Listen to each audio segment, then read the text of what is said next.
What's up, guys? This morning, going to head back over to Howard's. He didn't get a new coil for the thing, but I got another thing I'm going to try. Going to check the valve lashings. So if you don't know how to do that on the Briggs and Stratton, might stick around. You might learn something today. Who knows? Anything can happen, fellers. So come along, shall you?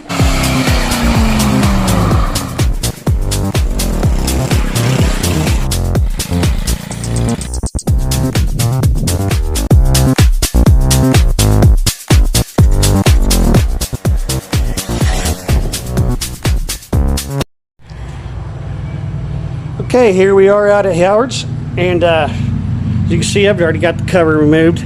Now, I removed the spark plug from this cylinder to check the lashings in this, the valve lashings. And what that is basically your gap between your rocker arm, which goes and closes and opens and allows the valve to open. And once you remove the spark plug from the cylinder, take these 4 bolts, like I've already got loosened up here.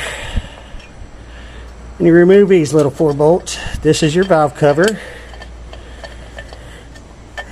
Now, this will be the same process basically on a single cylinder Briggs and Stratton engine. It's just this has 2 of them, so I have to do it twice. So I'm going to set you down here where I go ahead and remove this other screw.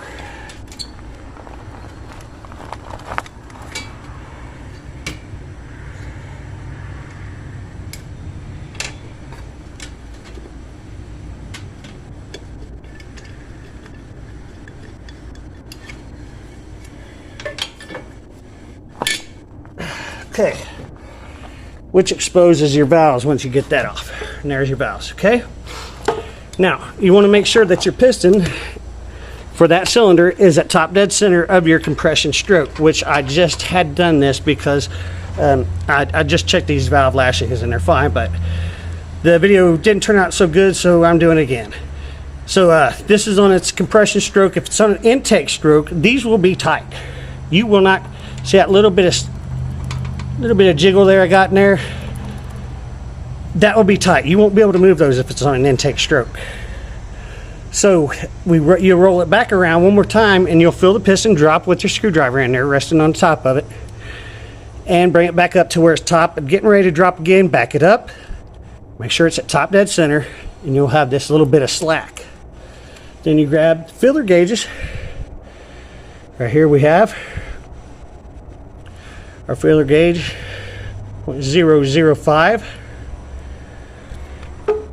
and we drop it right down at the top of your push rod, or not your push rod, but your valve and your rocker arm, just like that. And you should feel just a tad bit of drag on that.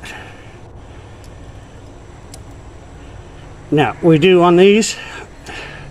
So what we would do if it was too sloppy, we would back this nut right here off, stick our Allen wrench or hex key, whatever you want to call it, right in the end of this, and tighten that down just a little bit to where it's snug onto your filler gauge. And then we would lock this back down. And that's how you adjust the valves on a Briggs and Stratton engine. We'll be right back. Okay, fellers and fellettes, I'm going to show you something about these little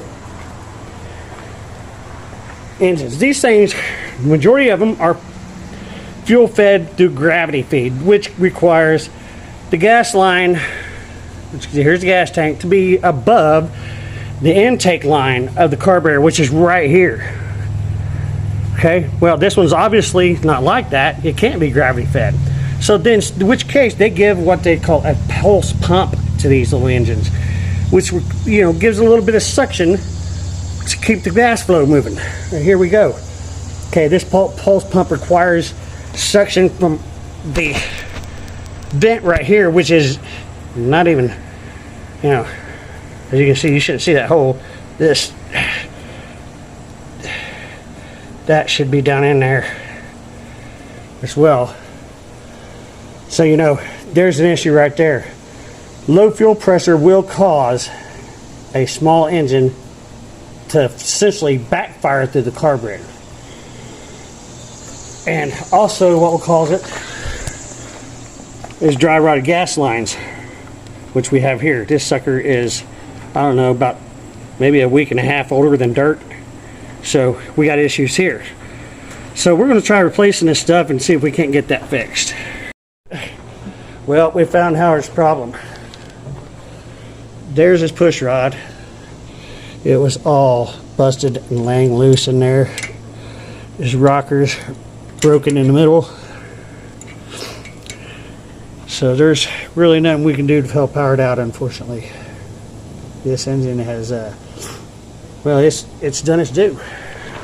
Well, as you guys can see, there's no bueno with Howard. That engine's pretty much gone, so he's going to try to find him a new one, and we'll swap that out for him and see if we can just get him going, because you know he needs the help, and I don't mind helping him. So thanks for coming along. Maybe you guys learned something, maybe not, but appreciate you watching. See you next time.